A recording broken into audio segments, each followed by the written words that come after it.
Welcome to CCP Podcasting Productions, a very special Behind the Curtain. We're definitely not live today. We don't have to be live today because this is a very special deal for us. I am Chris Page. He is John Cable. John, brother, what's going on, man? How are you? I am doing fabulous. I've been joined by a little visitor, and we're going to have a great day today. I know that you and I both were looking forward to this for some time now, and this is it's a wholly new endeavor for us, and I'm here for it. I hope that everybody else out there is looking forward to this as much as we are, and here to enjoy the festivities.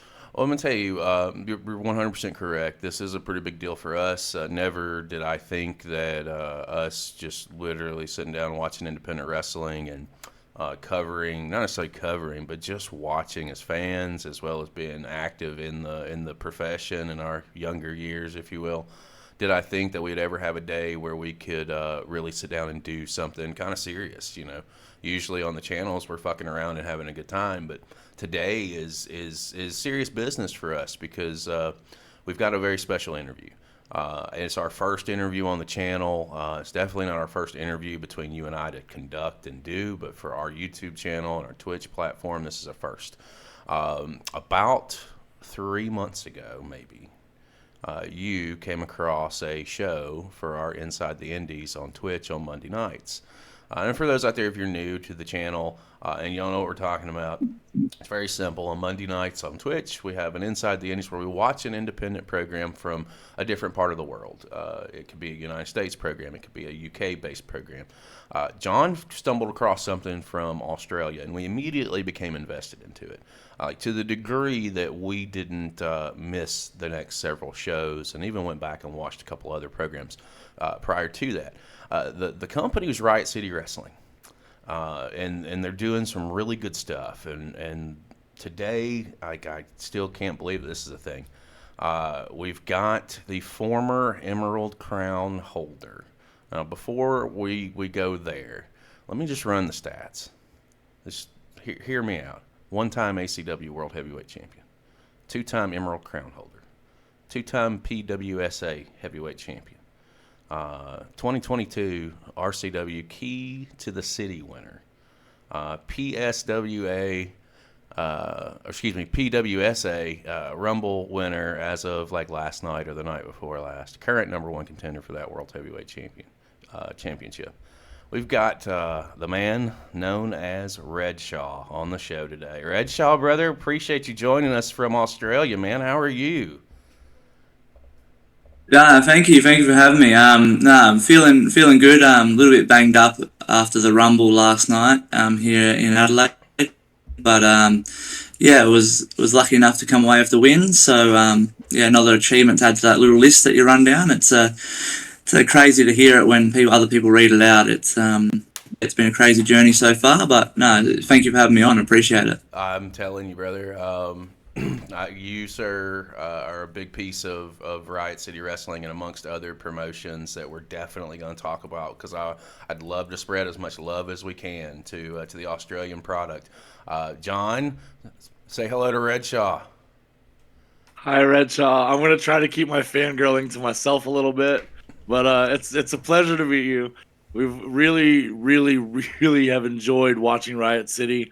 We know that you're involved in some other promotions down there, and really finding Riot City has opened us up to even realizing the market down there is as big as it is. I don't know how much interaction you have with Americans in the product, or like how often you get interactions with Americans with the Australian market. But does it seem like there's a large influence over here for you guys, or is this kind of a new thing for you? It sort of comes in waves, I guess. We do have a lot of Australians that will travel over to America and do a few months over there, promotions.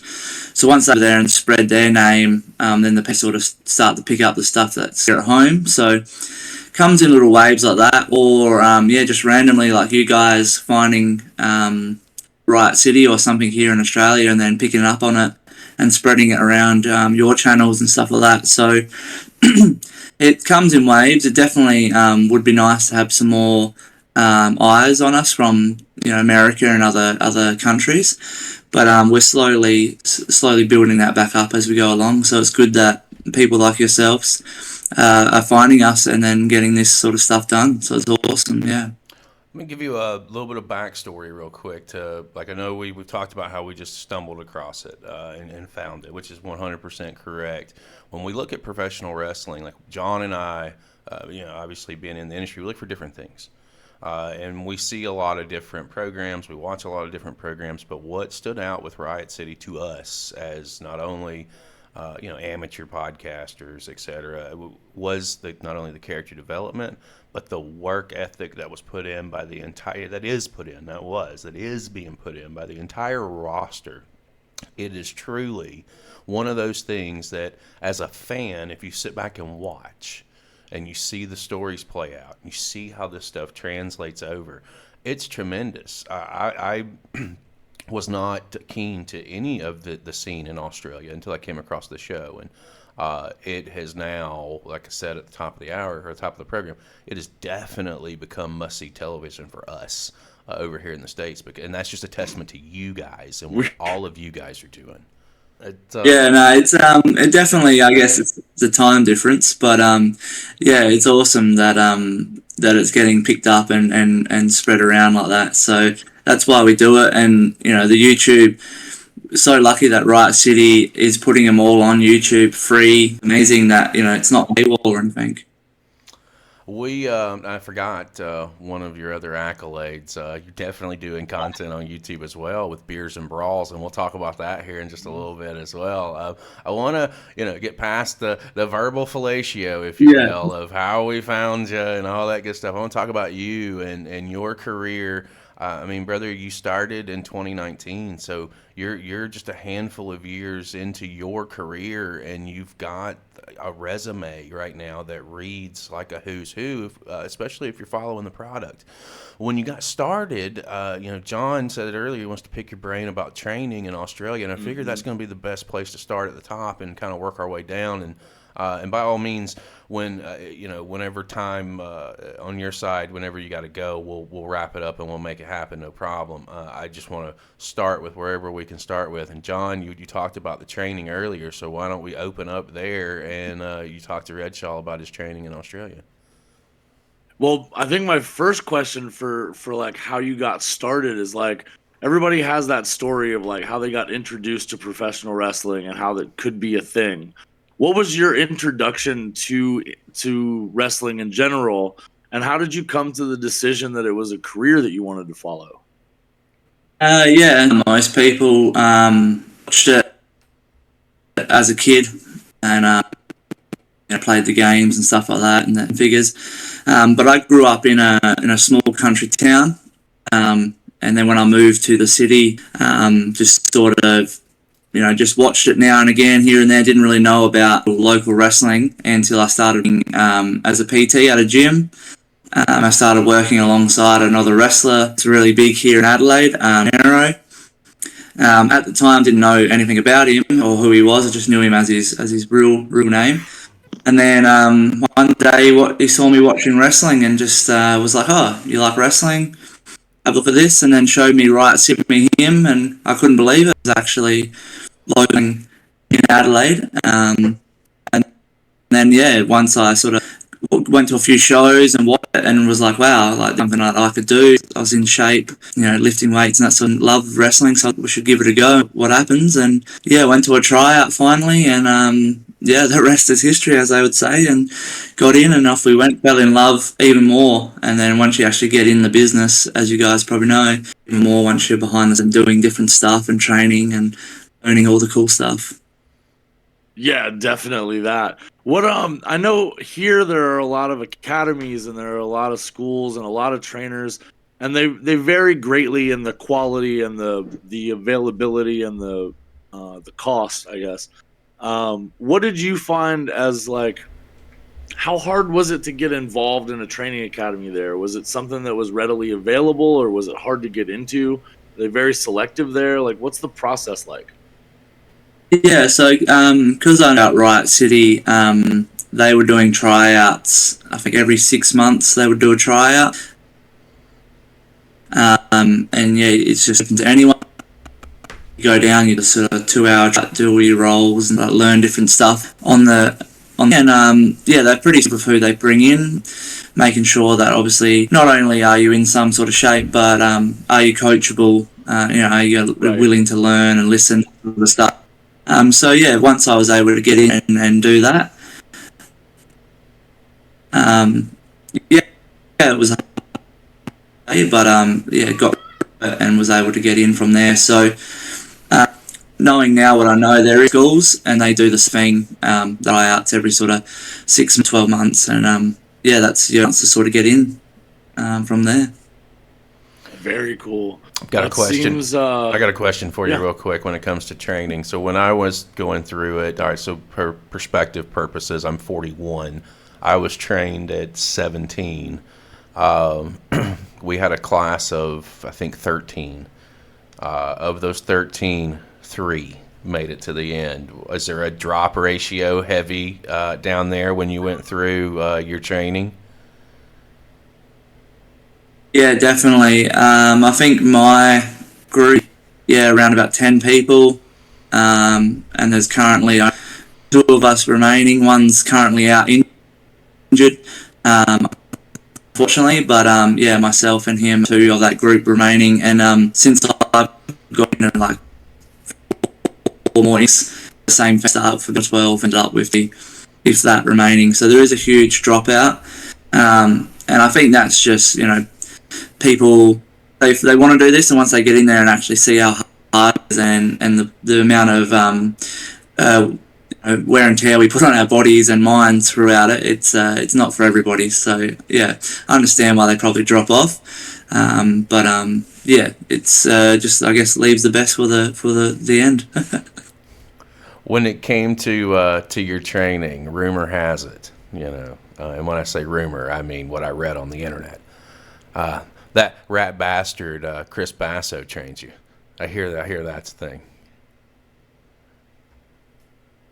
Yeah, Chris Basso, one of the head trainers at Riot City, along with his brother Matt Basso. They were the 2 that sort of were the head trainers that really took me and a lot of the guys for everything. And those 2, apart from their idiot character times, some of the best trainers around, some of the best wrestlers around. And I also, brought up by Rocky Monero, who's a legend here in South Australia. And then also people like Nick Armstrong and Matt Hayter. Their training is unbelievable as well. So, yeah. Oh, Nick Armstrong, man. When we talked about, again, unrelated to your career, we talked about how we fell in love with Riot City and the product. The storylines that were going on at the time that we caught it involved him in the old guard, which is why I call Basso a rat bastard. It was unbelievable. The storytelling is unbelievable. So it's really cool to know that he's actually got hands-on on getting the younger generation and the younger guys and girls that are going through all this. It's got a hand in getting them ready. And the same for Basso. I call him a rat bastard, but the guy's fucking talented. I mean, it's just all there is to it. He's just good at doing his job. Oh, absolutely. Absolutely. And another piece of the storytelling that we caught was with obviously with you and Dean Brady, and we'll get to that in just a few minutes. John, go back over to some anything else with training and the coming ups, if you will. Yeah, I'm always curious when I talk to other workers. It's like, what part of training was the hardest thing for you to kind of grasp the concept of? Not necessarily like the hardest thing to do or the most physical, but like, for me, it was ropes. Rope work was impossible for me. My body doesn't like heights, and I don't come off the ropes well. What was something that you found really challenging during training or during your career even that really was hard for you to grasp coming into? Probably how to use my, I guess just how to use my body and how to be comfortable with someone picking me up. I'm a bit of a bigger guy, so being comfortable with somebody who's a bit smaller picking me up, or me using throwing them around or hitting them and stuff like that, to learn how to not rather, obviously not kill them, but obviously not go so soft that it doesn't even look like anything. So just being aware of my body and how to use my weight was something that it took a while to grasp and get my head around, just because, I felt like being a bigger guy, I felt like I had to go a lot softer, protect people, and then the detriment of the training, it wasn't working as well. So learning how to use that was a big one. That's interesting. You absolutely are not a small man by any means. You guys, it's like all of you down there that we've seen in Riot City. There are very few of you guys that I would call like a cruiserweight for sure. Like you guys are all in the middle ranges into the upper size for wrestlers. What do you find is the most, when you're going into a match and you realize that you're going to do something that you actually really love to do, what's the thing that you want to do inside the ropes more than anything else? I guess showcase my strength is something I love doing. So anytime I can do something, pressing someone over my head, throwing them out of the ring that way, something cool like that is what I love to do. But also like just making a nice connection with the fans. If someone yells out something that I can pick up on and then play off that, whether I'm over somewhere as a heel or as a face, just to have that awesome connection and get a big reaction from the crowd is always something I love to do. And obviously the show of the strength is another thing I love. That's awesome. Yeah, I think that you actually really do a good job during your matches. Every time that we've seen you, like there's always moments where you're playing to the crowd or you're working off the crowd. And it seems like you have a really good connection to the fans, like you said, whether you're doing face or heel work.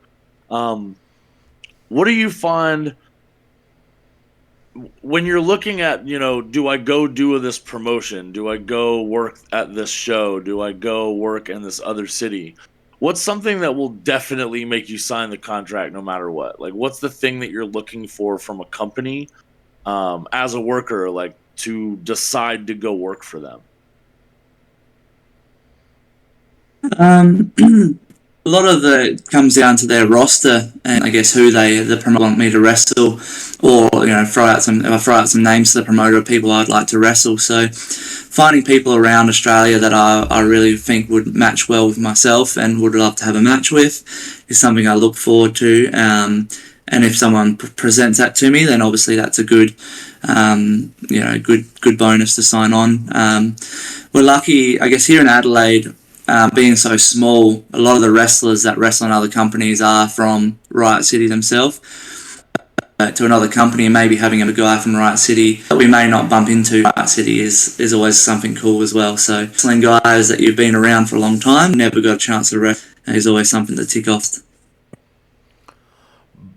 I think when it comes down to, we'll tie a button on the training and get into the nitty gritty of your career itself.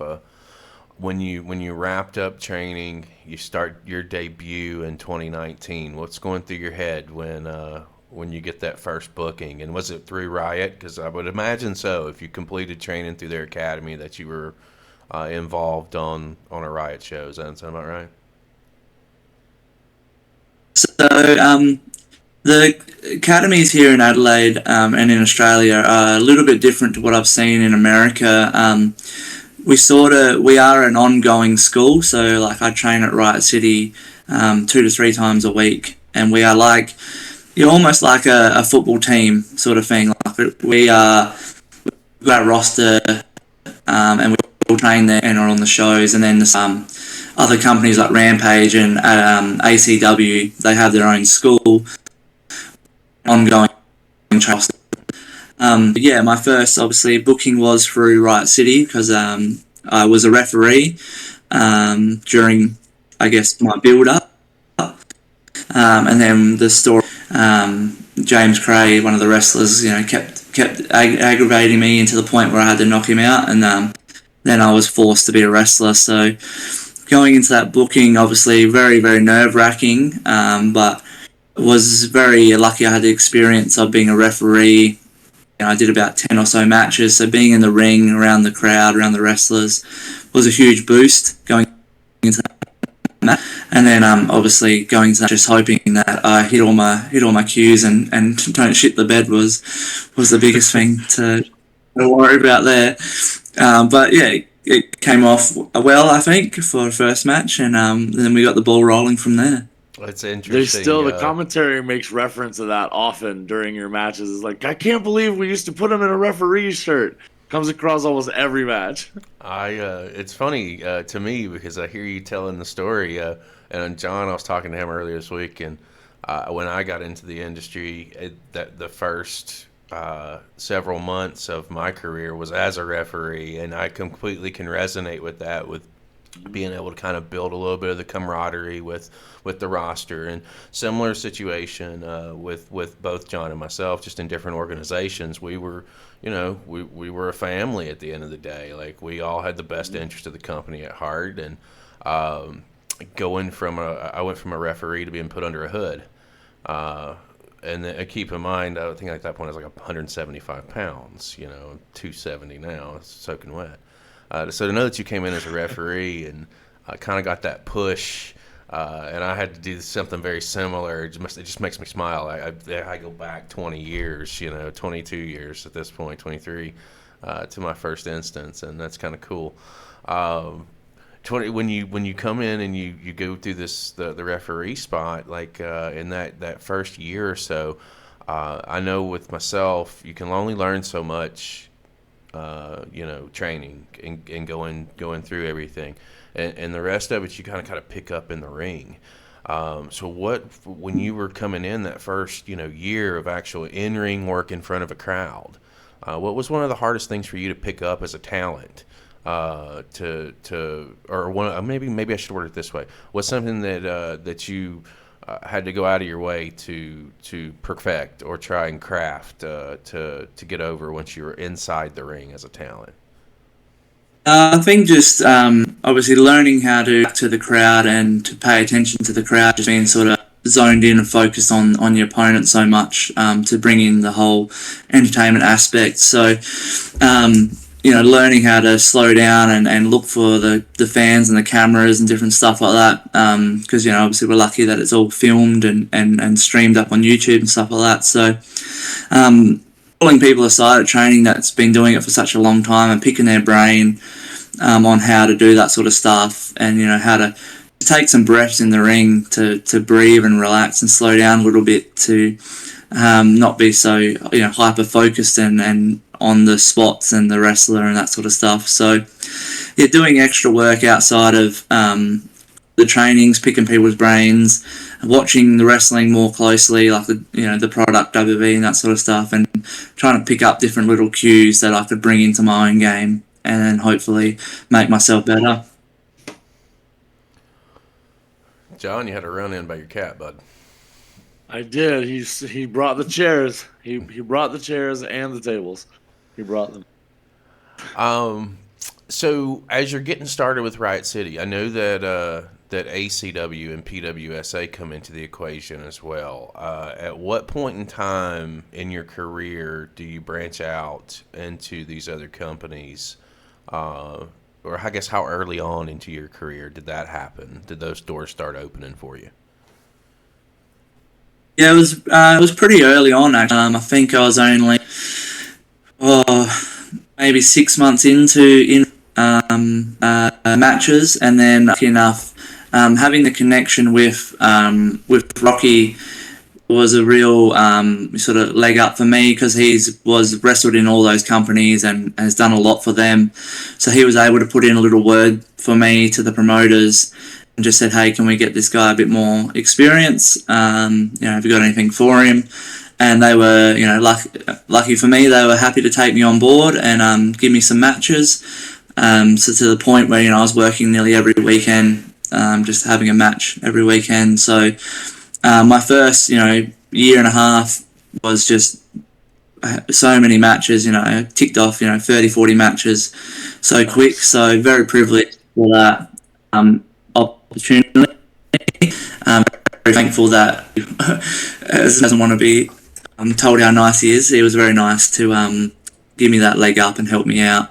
And then obviously I was for them to keep me around, and then haven't sort of looked back since. Do all three of these feds, are they once a month? Is that about right? Currently, they're once a month.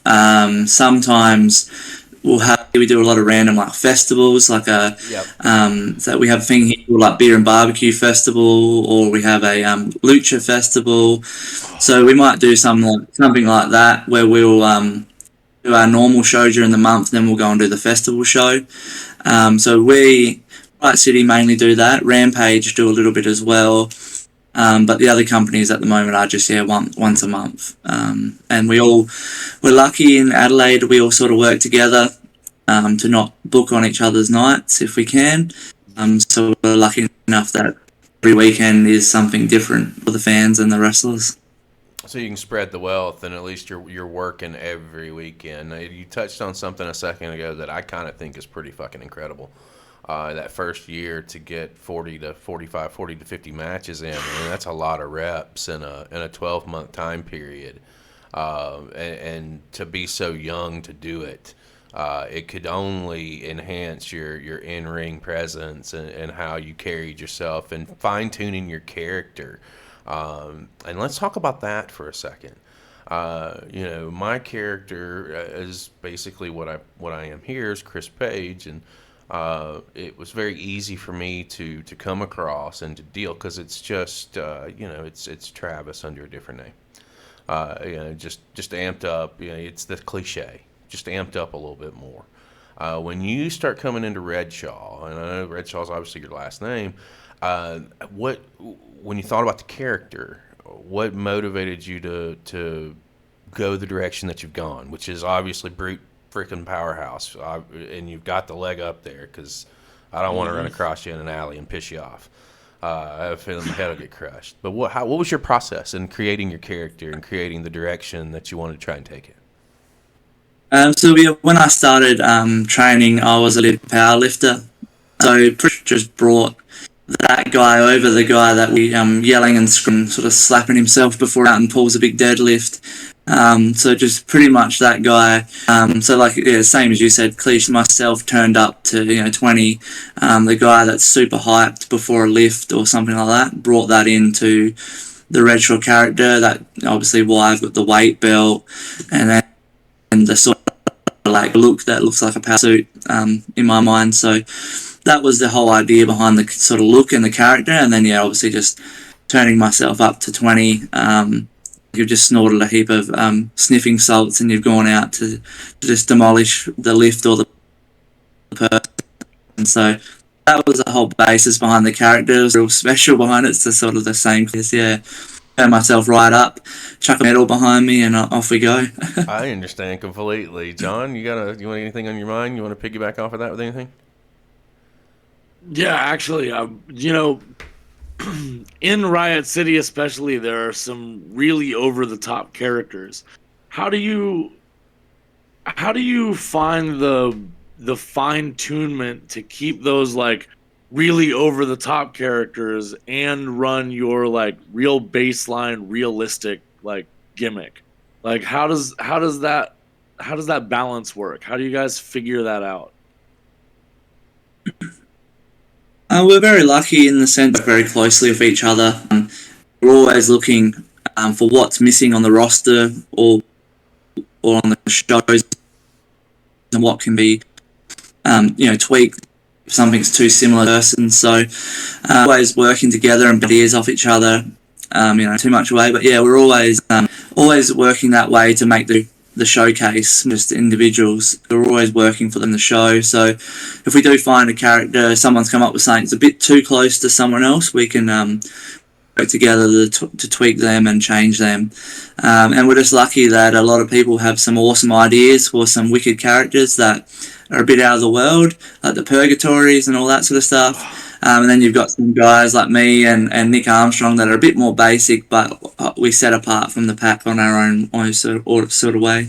You just made John cry. Let me tell you something. Here's a side story. Let me tell you how good Riot City is, at least for John and myself, as far as storytelling and just the whole layers of it. It was the characters that really drove us to be fans. Like, really, the character work that you guys are doing is tremendous. And here's the case in point. We're on a live show on our Twitch channel. We're watching, oh man, I forget the name of the show. Is this Delta's title win, John? Does that? I think it was the night that Delta won the title. Delta's that her title and Katie win. fought. Mickey Fortune had beat Amber in like 12 seconds. And that came right after Basso had got rid of Lestrange. John's heart broke when Lestrange lost. Like on camera, you could see it happening. I straight cried. It was he did. Ridiculous. It was hilarious. And the next match was Mickey Fortune's match. And I said, John, what if? Oh my God, Purgatory's gonna die here tonight. I'm fucking with him this whole time on the show, and Amber gets beat in 12 seconds. And Mickey Fortune picks up the championship, and John's jaw drops. It literally broke my heart. He started. That's again. I say like just when I even in my tweets, like, don't sleep on the Australian product. This is just a piece of the Australian product. When you can make a grown man cry in the United States, like, you're doing something fucking right. The entire product is doing something right, and that is a testament. It goes back to it. I'll say it 1,000 times. It's a testament to what you're doing down there. It's working. Like, that is a thing. So yeah, you bring up Purgatory. You can go back and tell everybody they broke John Cable's heart. He'll yeah, that happened. But no, it just the thing that, like, we saw the first show was that ladder collider match that night, and then we went back and watched some shows back, and then we saw the premieres of the new shows, and we watched those. So we haven't delved all the way back yet, but we have looked at some matches on a couple of spotlights and some things like that. And the one thing that's always struck out to us is that you guys, the quality of work that you guys are putting in down there is top notch. There isn't a single bit of difference between the show that you're putting on and the character work that you guys are doing and any of the big shows that we're running here. The WWEs, the TNAs, you guys are doing just as good a character work and just as good a development and just as good in-ring talent as any of the companies here right now. And it shows in the work that you do. And, I wonder, like you had said, you guys train a couple of days a week together, and here a lot of the indies do the same thing. What's been the growth that you've seen? Like, because realistically, your career has not been that long, and you have been, your accolade list is as long as my arm. Like, you've done so many things in such a short amount of time, and I don't believe that it's all chalked up to you had really good opportunity. It goes into what kind of work you've put in to craft what you do.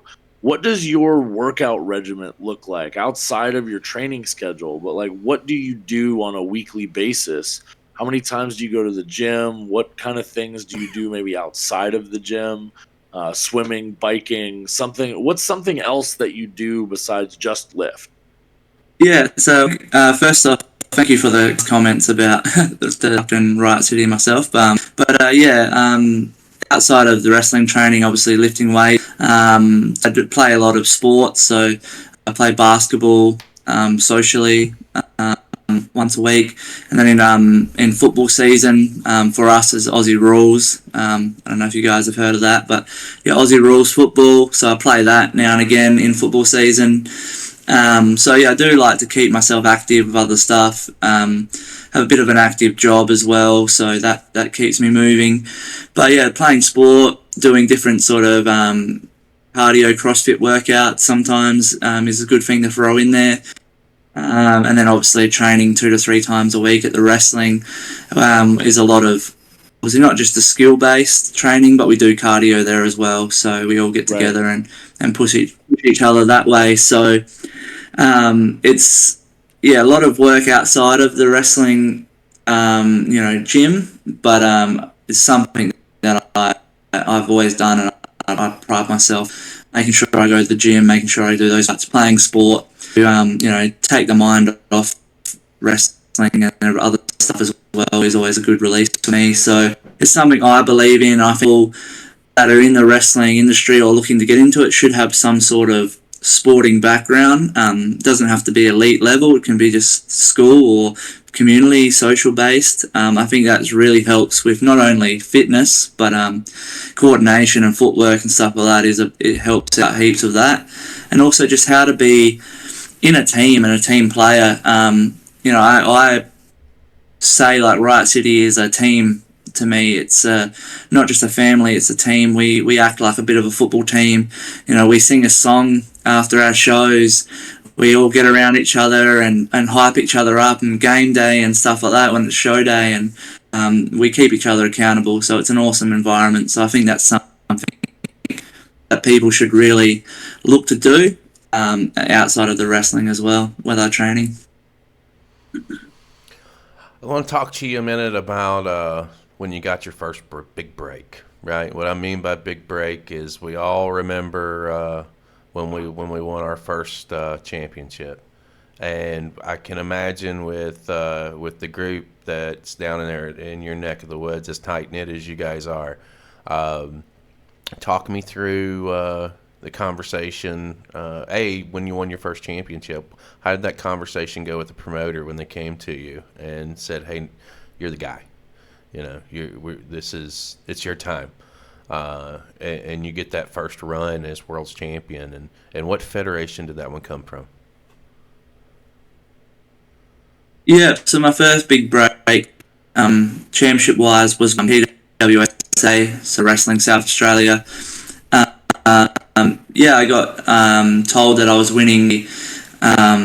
They call it the War Games Cup. So it's pretty much like a rumble where everyone comes in with a weapon, and they can use their weapon of choice during the. But winner gets a big, nice, fancy cup, and is obviously the number one contender to the heavyweight title. So when they came to me and said you're going to win the War Games Cup, and then obviously go after the title, it was still in the air whether I was winning the title. So that alone was a huge privilege and honour. And then obviously the unknown until pretty much the day I've been told, all right, you're going to take the heavyweight title in or 2.5 years. Something a huge honour and achievement for myself. And thankful for them to keep me around for that long, to then give me that opportunity. And I made sure I was pushing myself, one of the best in that locker room. So then when that opportunity came, it was like a no-brainer sort of thing. It was this guy is ready, one of the best in the locker room. So that I took that as a real honour. How deep were you in your career when that happened? I think it was only 2 years in, maybe 2.5. Something so like that. It came relatively early, which was a huge surprise. To pick that up so early in was amazing, and some of the wrestlers there that I had to go through to get that are some of the best around. Here's to put this in perspective, John. So he's been going for 5 or 6 years now. 2.5 years in, he wins his first world title. So over the next 3.5 years, he's picked up 2 more, 2 Emerald Crowns, 2 Battle Royals that I'm aware of. I'm pretty sure there's a couple more. So I think it goes back to saying like his creds are as long as your arm. You are not lying. Yeah, dude, it's been a stacked 3 years for you, dude. What's it been like on that run? Like, this is definitely not your average career base. You know what I mean? Like, you don't see a guy with 5 years with this many title runs and this much going on right now. What's it been like for you to win all of this stuff, especially the last couple of years? Has it changed the way that you do what you do? How has it affected you as a person? Yeah, on a personal note, like it's crazy to think championship and the already won. It's such a dream come true to do that sort of stuff. But on a professional level, it's something that's pushing me and making me work even harder. I don't take that lightly, being the champion. I don't take it as a okay, I can slack off now. I take it as I need to work harder now to make this mean more. So it's constantly pushing me and making me work harder, which is an awesome opportunity. And being the top of the promotions, you get to work with the better guys and the best guys. So having those opportunities to have those matches is always making you work harder and train harder. So yeah, I take it as a real privilege and an honour, and I make sure I can make that title the best it can be, and don't take any sort of back seats once that sort of is achieved. So humble. That's such a great answer, dude. So I know that we have our favorite stories that we've seen involving you. But what is your favorite storyline? What's your favorite angle? What's your favorite feud? What's your bit that you look at and you're like, that piece right there, that was perfect? I'll probably maybe my first. So when I turned from referee to wrestler, I went on a sort of Goldberg-like run. I was undefeated in Riot City. I think I was 10-0 or something like that. And then I got to face my mentor, Rocky Monero, the Riot City Championship. So 10 matches in, and I had the big title. Unfortunately, wasn't able to get that one because he was egging me over with a referee decision. But that storyline, that build-up, and that match I still regard as one of my top 5 matches ever. Even though it was a great match. Is this the match? 12 matches in. I'm sorry. On the highlight one. Yeah. Yeah. Okay. That son of a bitch. Yeah. So you guys. Yeah. You guys were able to watch that one. So yeah, the storyline there was one of my favorites. And then the storyline with the city, and the rebuilding the tag team with Jet Armstrong and becoming that unit, winning the key to the city, and then him screwing me over. Yeah. As much as I hate the prick, but that was one of my favorites. To we go from people bickering to an awesome tag team that could have maybe won titles to then becoming a disbanded unit once he turned on me. It was an awesome storyline to be a part of. Yeah, we when we watched the highlight vid or did the highlight reel, John and I we do those programs. Which fun fact, there's more coming down the pipe with some Riot City talent that we're going to get out there to try and make some things happen. I want to do something on Mickey Fortune and Delta and Basso and the old guard. Like, there's a lot that I got in my head for Riot City and anything down there, because I'll be perfectly honest, like, the interaction with you guys since day one has been tremendous. Just the little backs and forths. So why not, right? The Jet Armstrong story is we get to that finale, and I'm like, John, like, I tell him, like, I'm like, hey man, we're gonna watch this in a certain order because I think we missed a story, and it's a good one. And we get to the finals, and you finally get your hands on Jet, and it's done in just a matter of minutes. Like, it couldn't be so much more perfect. The hype video that they did for the match itself was almost longer than the match, and as a dominant, Goldberg-esque fucker that's coming in here for revenge, it couldn't have been done better. And it was such a good just to see the man just finally flattens this bastard who just ripped his heart away. And this is after you beat Katie Trey for the Emerald Championship, right? Like, Katie Trey, I've got my own little views and opinions on that little son of a bitch too, that little bastard. You get this big win, and Jet just rips it away from you. The storytelling there was priceless. It was good, and that's one that, Eric Steele and I, over on Saturday mornings, we do Rivalries and Territories. Like that's probably something I'm gonna get with you off air on and say, hey, send me these shows. Because I want to do a rivalry on you two, because it looked like it was really good and the hype video was tremendous. So it's something that I feel like we could do. When you're telling that story with Jet, right? Like, so again, we weren't there, but we did. We only saw the video that led up to it. How invested are these crowds that you guys are playing in front of? And what I didn't realize at that point is it wasn't a quick story. It was a slow burn, because I think Jet went on and at that time was the longest reigning Emerald Crown Champion holder. What are these crowds like when you're out there and you're feeding off of them? What's the energy like there? And how do you know, at what point in time do you know as a talent that you got them? Yeah, we started getting really good reactions when we brought the sort of tag team. We sort of we did bits and pieces, yeah, but then when we actually joined forces in a little tag team, we started to get some good responses.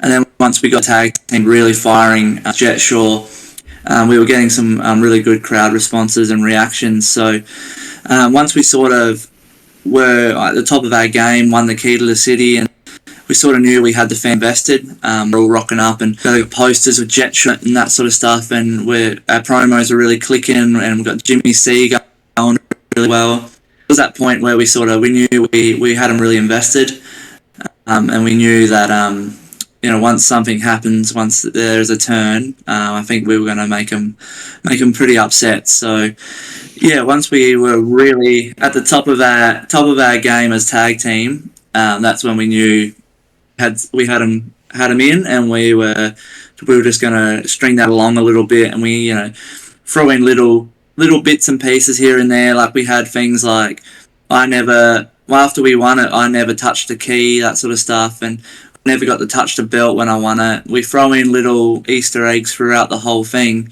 and that's when we were having a lot of fun with it, and we knew the fans were really going to bite into it when something happened. And is this the program where we get AMT to counteract the I forget the gentleman's name that was managing Jet at the time, was managing you as well? Is this where AMT comes into your picture as a story, and how does that come about? What's that look like? Jimmy C was the guy that was our manager. He once him and Jet won, they started to sort of they turned on me. They were dodging me for a bit, and then I started to sort of go off the rails a little bit, wise, and I got myself suspended from RCW. I was not allowed to be in the tournament for the belt again. I attacked some security to try and get my hands on Jets. So eventually, once I got suspended and kicked out, sort of sent to anger management, and along that way, AMT, he used to be in Riot City back in the day with he used to hang out with those boys and be a bit of a loose unit, but he made his way to Riot City, new man, and was able to. He stumbled upon, and we started to chat, and he could help me sort of in my anger issues, but helped me get my road to Jet a bit clearer. So yeah, having him, he just came in, and we made a connection straight away, and he was able to help my anger management, and then get me the opportunity hands on Jet again. So that's where he comes into the story. Is AMT with you on the other circuits as well, or is it just a Riot City thing? When he can be, he's a guy outsiding. So when he can be, he comes to other sort of editions as my little hype man and gets it on. So yeah, we go around best we can. We have to other states, and travelled interstate, which is really good. So wherever he can be, we try and bring him along. I think he's a welcome addition. It took a minute, it took a couple shows for me to be like, all right, I get it now. Because again, we come onto it blind and go back and do some research, and I was like, all right, yeah, I can dig it. I can dig it now. You don't need Redshaw doesn't need to talk a whole lot. Your Redshaw, you just need to get into the ring with Redshaw, and he just needs to crack your head, crack your fucking skull. That's what's going to happen here. Somebody else needs to talk. I don't get paid to talk. I get paid to fight. That's kind of the vibe I get when I see Redshaw in the ring, and I'm here to rip your throat out. I do want to talk a few minutes about another program, and again, this is where John and I are probably going to be a little bit more wiser to, because this is when we started really following the show. Is your trilogy with Dean Brady for the Emerald Crown? What brought that on, and how did you feel with this story? Because I know from our perspective, going into that third match, and we've seen them all, and again, that's another one that we'll be doing something on down the line.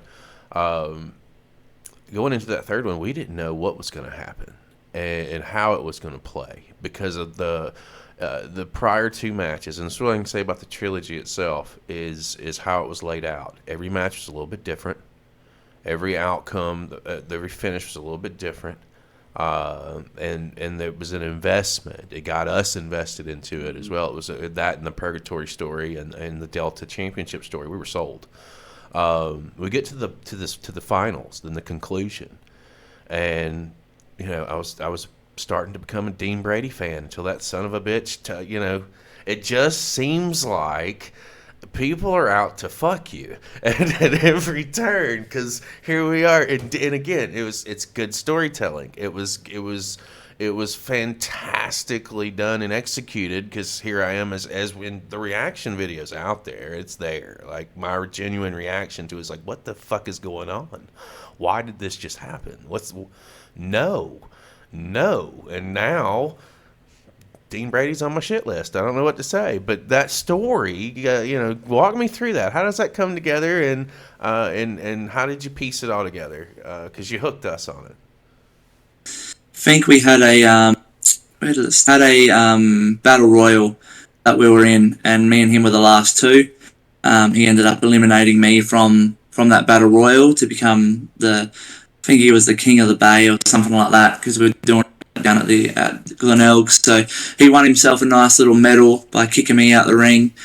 And then we started having run-ins. We had a 5-way match where me and him were butting heads in that one. So we just kept having these little run-ins in different matches. He kept, kicking me out of matches or beating me in matches, and we weren't seeing eye to eye. We thought we were the two alpha dogs, and we just wanted to prove that we were sort of who was the bigger man in the promotion. And then we got thrown into that tag team match. We weren't working together, so we had enough. We thought, right, we better settle this. The two bulls in the company better go at it and see who the bigger man is. Really, I didn't think he would go down that path of joining the old guard of those idiots. It was just going to be a nice, clean fight time. So, unfortunately, for such a good competitor, that he's turned to the dark side. But we just had to settle who was the bigger man in our eyes, and there was a lot of testosterone flowing around. So that's sort of how that story came about. We just kept butting heads and running into each other at different spots in matches, and we're getting sick of being each other's way. So one had to step up. Well, I don't consider that finish the better man winning, given the circumstances. No. But, I don't see that being finished by any means. Call it as I see it. Do it clean and clear in the middle, Dean, and then I'll change my tune. I really applaud the work, and I applaud the storytelling that has gone on between all of this, because it's incredible to see, especially when you suck people in, from across the fucking world, right? Like, there's a 16-hour time difference between us right now, and everybody's market's different, right? Like we were talking earlier, the people from my channel are now going to go out and look up Riot City Wrestling. They're going to look up ACW, and I know that there's going to be more eyes from at least our community that we're building as we go. It all kind of ties in together of wrestling and how it draws people in, and it draws people and brings people together all across the world.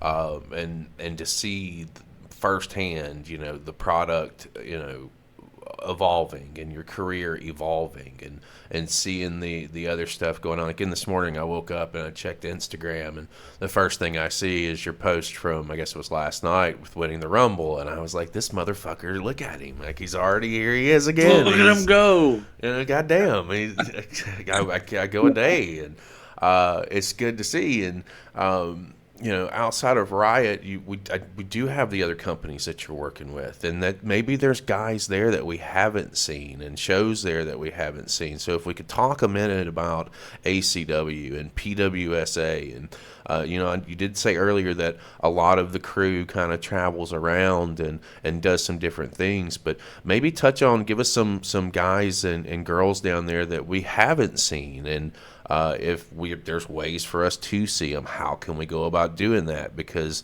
if RCW is good, if ACW is good, the other night, Monday night of this last week, this recording, John pulls another indie, and we're watching it back, and we find out in the first match it's another also Australian. From Adelaide. It's another Australian Pro Wrestling League. And there was talent there that we haven't seen before, and they had really good fucking matches. So, give us little nuggets of some of these other companies that you're in. You talked about Rage earlier, right? Rampage. I haven't seen anything about that, so let's get a little love on them real quick, and what's going on there, and what's the Redshaw character doing there as well? Yeah, so I guess a good thing with all the companies is, especially in Adelaide and Australia, they're all about the long-term storytelling. So that's what helps draw a lot of people in. So every company is doing the same sort of thing, which is great. Over at ACW, so Adelaide Championship Wrestling, you've got their own guys. You've got Joe Mundy, who's a namestay there. He's been around. Duke Marshall, so Malachi Slick. He's a real up and comer who's making a name for himself around Adelaide as well. And obviously you got Riley Mundy as well, who's been around for a long time. So they're some of the ones that sort of share. Pro Wrestling South Australia, PWSA. You got people like Acid Hayes, Colossus, Twisted J, Jake Viper. These guys have been around for a very long time.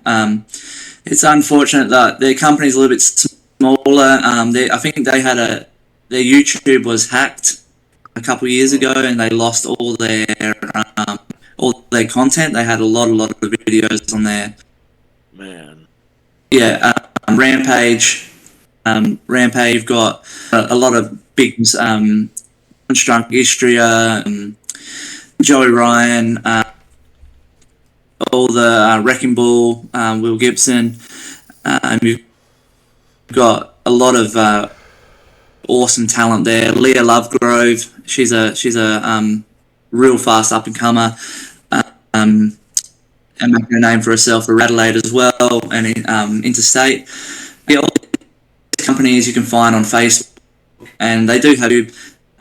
Obviously, they don't all post as regular as Riot City with their shows. There is shows on there to be able to pick up and watch. And any of their on there, like I said, we all float in between. So people like myself and other Riot City guys on there. But when you watch a few of their shows, you'll see their days and their roster, and they were awesome wrestlers. We all pride on, in the fans are great, whether that be, at our home company or at different companies or around Adelaide. So yeah, we're all investing in and helping each other, and it helps. We don't want sort of to stand out more than the other. We want everyone to sort of be top of the game and be fans going, because the last one is someone like yourself up a show from a different company. Oh, well, this is this all Adelaide Wrestling up, and then never give any of the other companies. So we want to make sure stumbles in and watches it, he's going to get a nice author, and then that can lead to the other companies. Well, with all of those companies and all of that talent down there, where do you want to see yourself in the next 5 years? You've had a hell of a first 5 years. What's on your bucket list for the next 5 years for Redshaw? What talent would you like to see yourself in the ring with? Who would you really like to get a story going with? What kind of title shots are you looking for in the next few years? Yeah, good question. The main goal for myself is to make myself over Australia. I've had a few, interstate booking from states, but I want to be more of a bigger name around in other cities, making my way into the bigger companies and the other companies around Australia is my main sort of aim at the moment. So that's the main goal for now, is obviously around here, and then Adelaide, I'll go after the City Championship, the newly used championship, which will be unveiled on the 20th. So yeah, I'd love to go for that. And obviously make my way back to the top of the other companies, get my Adelaide Championship Wrestling title back would be nice. But yeah, make a name for myself in Australia, so I can be one of those guys like Matt Hayter, Adam Brooks, that once their name's mentioned, it brings eyes and it brings crowds in. So it doesn't matter where they go in Australia. Slex or Tommy Knight, someone like that. I want to be in that sort of conversation. There's guys that I'd love as well. I've never wrestled Tommy Knight. He's here at Rampage. Love to wrestle him or Slex. I've been lucky enough to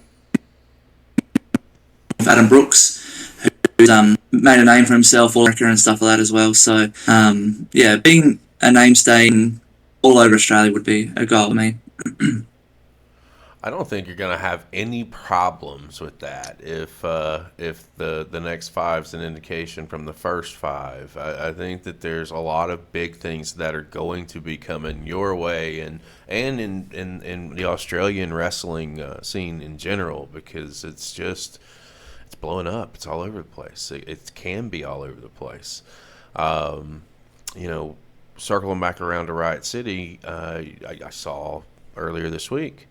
Coming up for you on deck is a fatal four-way, where the winner will get to pick the championship opportunity. And I'll be damned if shots weren't fired at Delta earlier this week.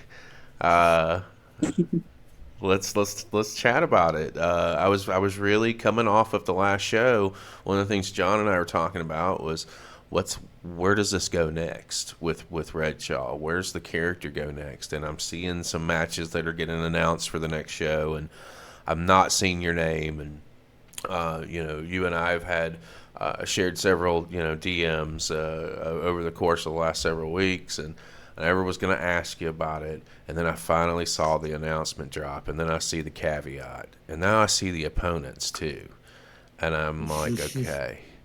All right, so I knew Dean had Vinny coming up. Now I see something, and then I see that tweet go out, and I said to myself, ding! If this happens, I don't know if I can wait till a Monday to shoot the show. I'm going to have to watch it live. So let's discuss this a little bit, and let's talk about what this looks like. I mean, this four-way, there's some heavy implications, and there's some really good talent involved in it outside of yourself as well. Yeah, definitely. It's so we're starting our road to Fringe Mania, which is a big festival here called the Fringe, which goes for about 3 weeks. Massive set up in the city. And that for us is our WrestleMania. That's a big, huge circus tent, 500 to 600 people. So this is a massive opportunity for myself to get a title match at Fringe Mania or at the Fringe. I've never gone I've defended a title at the Fringe when I had the Emerald Crown, but I've never challenged for one. So this is a huge honor for myself to play into that. And then, so we got Mr. Cliff, who I've had a lot of run-ins with. He currently has my ACW title, little prick. I hate that motherfucker. Not finished with him yet. Down Under, who I've wrestled numerous times all over Australia, all over South Australia. Great competitor, tough as nails, can really take a hit and dish one out. And then Matt Grimbasso, who is a legend here in Adelaide, one of the head trainers at Riot City, scary as all shit. So for me, he's my biggest threat in this match. He can beat the chops like a friggin' freight train. So it's a huge match with 4 big boys, big hitters. But if I can get the win, I don't think I'm going to worry about going after Dean Brady. I want to go after Delta. I want to go after the Unified Championship, because I think my time with the Emerald is done. I'll really be the number 1 in the company, and I felt it would be a match. So it can happen. I want to touch on this real quick. I want to throw this out there. Delta and Mickey Fortune's match, absolutely top notch. It was from us to them. Well done. That was incredible. But now to know that we're coming into this 4-way, and yes, the implications are very high. I do have a request. If at some point you can get one of those demerits and stuff it down his mouth, I'll be a happy camper. I will applaud and mark out like a son of a bitch when we watch it back live. But to know that the possibilities out there for a Redshaw Delta at a marquee event, it's enticing. And then you talk about Basso too now, and how he's a legendary figure. Basso Delta, that's another one. So you got your hands full, and I know that that your game face is going to be locked on and ready to rock and roll. When you win this, you won that battle royal for PSWA. When's that title opportunity? Yeah, so winning the Rumble last night. The opportunity will be in March. We've set up a... so unfortunately, after I won the Rumble last night, the champion came out to sort of... he was the big dog, and he had his little goons beat the shit out of me. I had another guy make the save. So we've set up a team match for next month between myself and the guy that saved me, Blase, against Ian and his little goons. So once we get through that tag team match, I'll be able to get him one-on-one in March. So looking forward to that. It's good to be back. I haven't been at PWSA for over 6 months. So it's good to go back there and start it off in a big way. Start the year off with a big win in the Rumble. John, what's on your mind over there, bud? There's a billion things on my mind. I'm looking forward to all the stuff you've got coming up. I'm looking forward to getting to know Australian wrestling better than we do already. Stumbling across you guys was an absolute win for us. Just as wrestling fans, we're the reason that we do the Inside the Indies show on Monday night is because we really want to go and find the next big spot. Who's the next guy that's going to fill a roster somewhere? Who's going to be the next big talking point on every wrestling podcast? We want to be the channel that finds those places. And when we stumbled across Riot, that was absolutely the feel for it. And to have you on the show with us is incredible. It's a milestone for us. But to see that you've got so much going on even this early in the year. You're talking the first quarter, and you've got this 4-way dance. You've got the Rumble win. You've got the tag match and the championship contendership down there. You've got a lot going on, and it seems like everybody there has a lot going on. And because you do interchange from one company to another, the storylines really do mesh across, and you guys do get to have a lot of matches with each other. And it seems like you said, you guys are one big team. What's one of the things, I guess, for you guys on the road, when you're traveling from city to city? Do you guys travel in like a big caravan? Do you team up and carpool together? Like, what's the travel arrangements like? How do you guys go from place to place? So we're lucky. In Adelaide's very small, very small. So driving, when we're doing when I PWSA yesterday and that sort of stuff, it's just an easy get in the car by yourself, 45-minute drive. So those we all just rock up by ourselves. But we've done road trips where we've drove to Melbourne, or we've gone out into the country here in SA, 5 to 6 hours away. We either get in a bus or we carpool and drive over together. And as you guys probably know, if you've done road trips, they are some of the funnest times in wrestling. When you jump in the bus together, or you jump in a car together and over. Not only that, once you're there, fun and the shit too. So they're always fun for us. We just did one a town called Mount Gambier the day before New Year's Eve last year, a 5-hour trip. I got stuck driving the truck for the ring, so it was just for my partner. But once we were there, the fun we had an amazing venue with a gym. So we all went up in the gym and scared all the locals who were in there flexing and carrying on. And then, to have an awesome venue and a road trip where we all can get together and have a bit of fun is always great. So those are the best times in wrestling: carpooling to different cities, or getting on a bus when we're lucky enough to get one. I'll tell you what, John, I'm gonna let you think of a couple more questions. I've got one more for you for sure, and then we'll let you go, because I know I don't know what your time looks like or what have you. Throughout your career thus far, 5-6 plus years, who's been your biggest influence for you? Like, who is your guy or girl, for that matter, that you will seek out to say, hey, what do you think about this? What can I do better here? Who's that? Who are those people for you right now, and as you've come up through your career? Yeah, so I've got a few. The biggest one was obviously Rocky Monero. Yep. Still hear from him for time, but not as much as when I first started, just because he's winding down a bit now. But he's a huge influence and really was the catalyst for a lot of the stuff I do. And I still get DMs from him now and again saying this was good or this was bad. So see advice from him.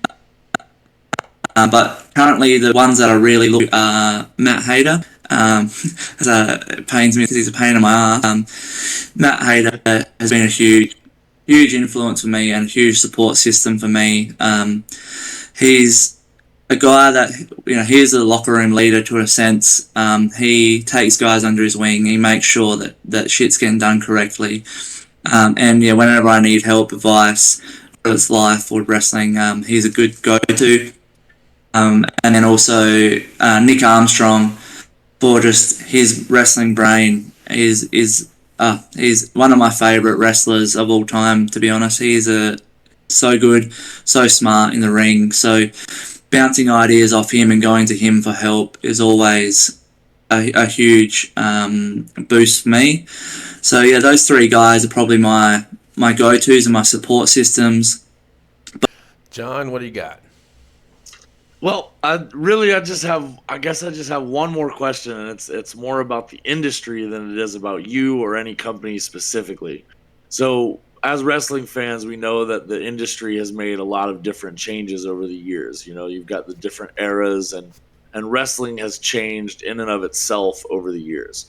In the current meta, so to speak, of wrestling, You see a lot of places that fall back to having a lot of matches that turn into spot fests, or the basics and the chaining isn't necessarily the focus. It's we're in a different kind of era now.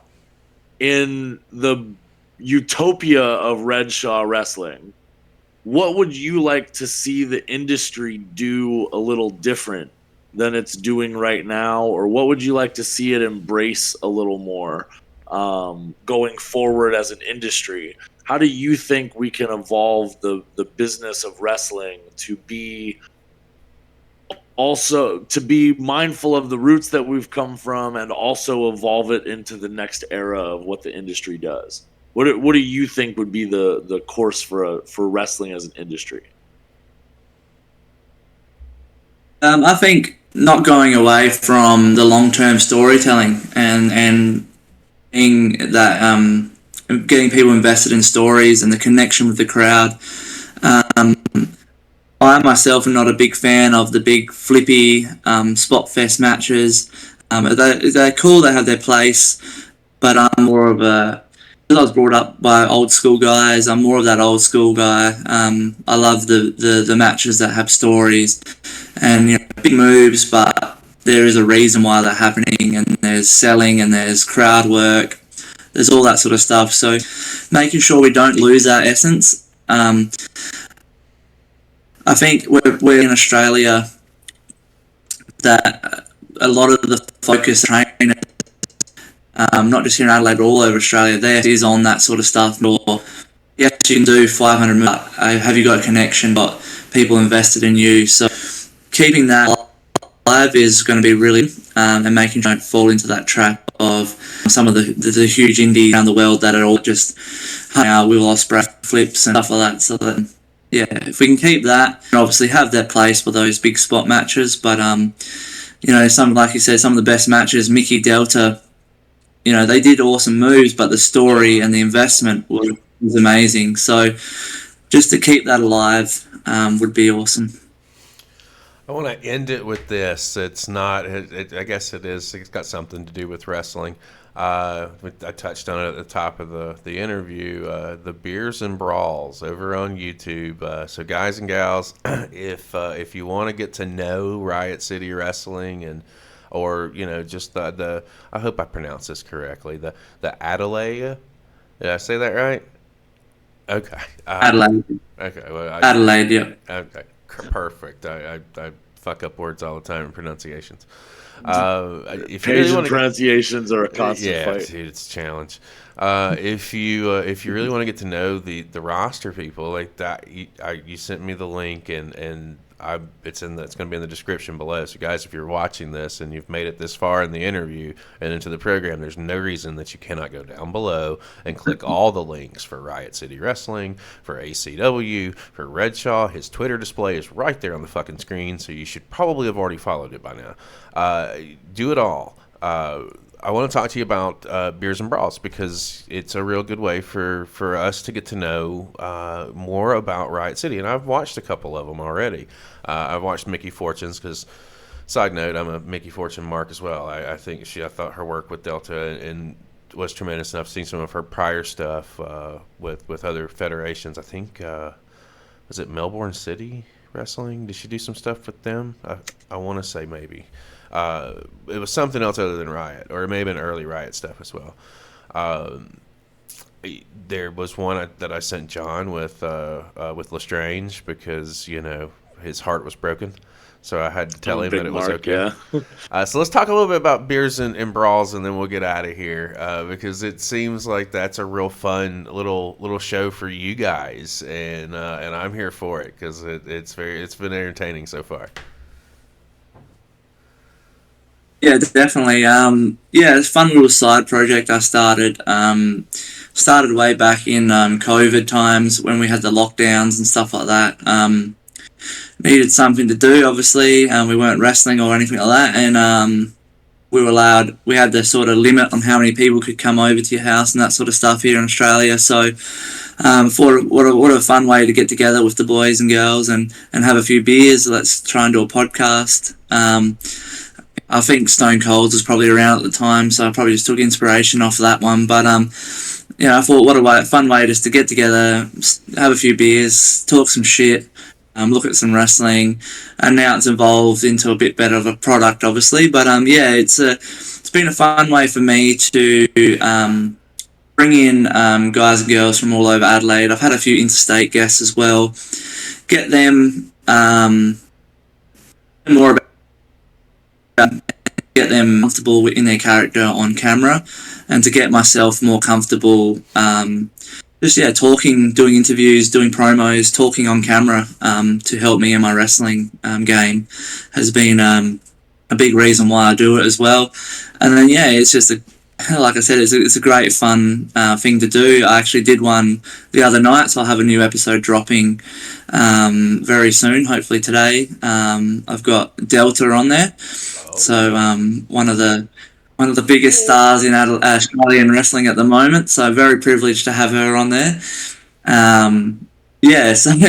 Check it out, guys, if you're interested. If whoever's watching this, it's a fun little thing. We dribble some shit. It's nothing too serious, and we just have some fun doing it. Fired shots at Delta earlier this week, and you talked to her. Did you fire shots at her on the podcast? Did we, or was that a thing yet? Or maybe we have to watch it. Or maybe and we find need to out. watch it and find out. Yeah, I was about to say. Let's not tease too much then. Don't want to spoil too much, but I do the podcast more as my real persona than the Redshaw character. So it's using my real name for that one. So it's sort of a step away from the Redshaw persona. It's a bit of an inside joke on the show that Redshaw doesn't really exist. So we sort of don't talk about him too much. Yeah, so we don't talk about it just because I want to make the podcast the person that's on there. Just become a bit of a gag that we don't him, and there's hidden little jokes and him throughout the show. Delta was lucky that Redshaw didn't rock up to take the belt, so she decided to bring all her friggin' belts with her. So it's a good little watch. It was a great little chat. So yeah, that'll be dropping soon. So yeah, would love for some people to check that out. And one day if she decides to move on to bigger and better things, I'll be privileged that I had her on my little show. Absolutely, man. It's a fun watch for sure. Again, links are all down below. Redshaw, man, I cannot thank you enough for taking the time today to come in and talk to us a little bit and bullshit with us a little bit about wrestling in Australia and the great things that you guys got going on down there. The character work is phenomenal. I know that for John and myself, it's been an honor and a privilege to be able to talk to you today. Yeah, no, for sure. I appreciate you guys reaching out. It always just blows my mind when I get random tweets or stuff from people in America or other countries reaching out to not just like my stuff, but to ask to do stuff like this. So it's always it blows my mind that people are interested in my and hearing it. And so it's always to be able to get on this sort of stuff, spread the word for Australian wrestling, not just myself, but Riot City, Adelaide, Australia wrestling, and hopefully get some more eyes, because unfortunately we're a bit of an untapped market. There is so much talent, not just in Adelaide, but in every state in Australia. We're overflowing with talent, and you can see it now that they're running these sort of Impact came down here and ran a show last year. NWA came down and ran a show last year and brought on local talent onto their shows. So we're slowly starting to get more eyes on us, but it's definitely an untapped market. A lot of guys here and girls could go a long way in America if they get the right eyes on them. So things like this help. So I'm very happy to come on. Don't sell yourself short. You don't need the American market to make your market amazing. You guys have a wonderful product down there with a great, classy act. You guys don't need anybody to push what you're doing already. You guys are already doing a A+ job on everything: production, character work, story. You guys are on the cusp. I honestly feel this. You guys are absolutely right on the cusp of exploding into the wrestling market and making a mark on the map for Australia. You guys have tremendous product, and we have enjoyed every moment that we have watched of it, even when it made us cry. It's been a fabulous trip with you, and we are absolutely happy that you've joined us. I'm super glad that I stumbled across Australian wrestling at all, and that we've come to know your product has been a joy to us as fans. And as workers, we love to see good workers doing good work. And you guys are absolutely that, by leaps and bounds. Leaps and bounds. Well, I'll say this: if one person comes across and follows the product and shares the product from our audience here, if just one of you do it, then it's a success, because it's one other person that's watching that maybe wasn't before. And I'll tell you, as a wrestling fan and as an in-ring performer, former in-ring performer, I'm a very hard guy to hook into a product. And when I get invested into something, it's usually because it's pretty fucking good. I do not watch WWE. I do not watch AEW. I do watch Impact or TNA Wrestling, and I do watch Major League Wrestling over here in the States. But that's about it. Everything else I want to see that's not thrown out there, that's mainstream. Because the best wrestling in the world right now is going on the independent scene, and it's going on in every continent on the fucking planet. The market is so much bigger than America. It's so much bigger than what's going on here. There's so much tremendous talent, and if we can just bring one person, just one, to see what's going on elsewhere, that word will travel, and that's our goal. We're not here for monetizations. We don't give a fuck about making money off of any of this. We don't. That's not our drive. Our drive is to promote independent wrestling, and you guys, yourself, and very much yourself, the old guard, Purgatory, Delta, Mickey Fortune, Matt Hader, all of these guys, you've done it. Like, it's truly, you guys are on to some serious shit. It's going to happen, and I couldn't be happier to be able to talk to you today about it and be able to pick your brain and just get some of your thoughts on your career. We appreciate you, brother. I can't believe that we were able to do this, and thank you very much, man. I hope you had a blast with us, because I know we damn sure did with you. Do you got anything you want to say to our people before we close this out? Yeah, I want to say thank you to you guys. Thank you for bringing me on. You guys have been a great support since you found us on the Twitter. So yeah, thank you very much for all of it and your continuous support. And like you said, yeah, if any of your fans, anyone watching this, if you come over and just give the product a try, you'll be very surprised. So yeah, give us a follow, all that sort of stuff, and make sure. You're checking out the shows and stuff like that. And a lot of the wrestlers like myself, we have merch available online and Pro Wrestling Tees and stuff like that, or you can DM us and we can work out a way to send some stuff over to America. It's not that hard these days. So yeah, any fans on here that start loving the product and want to support us, by all means, please. Like you guys, we're very accepting, and we write messages and we will talk to fans and stuff like that if there's anything that needs to be sorted out like that. So yeah, no, I'm just very privileged to come on here and talk. I'm always honoured to spread the word about myself and the product wherever I can. John, what do you want to say before we close it out, my man? Well, I guess, guys, if you have not done so already, go down below, follow those links, get all of the behind the curtain goodies that we've got going on. We've got all kinds of links down below for the Riot City Wrestling. We'll throw some stuff in there for Redshaw's Twitter. We'll try and track down all of the major links and necessities for you guys to keep up to date with what's going on in Adelaide wrestling. It has been a pleasure. You guys know that we share our passion for wrestling with each and every one of you. We love each and every one of your faces. This has been a first and a fabulous one, and we'll catch you again next time. It's been an absolute privilege. As John said, all links will be down below. Instagram, Pro Wrestling Tees. Check out the market down in Australia. I promise you, you will not be disappointed. There's a lot of fun things happening. There's a lot of good stories being told. He's John Cable.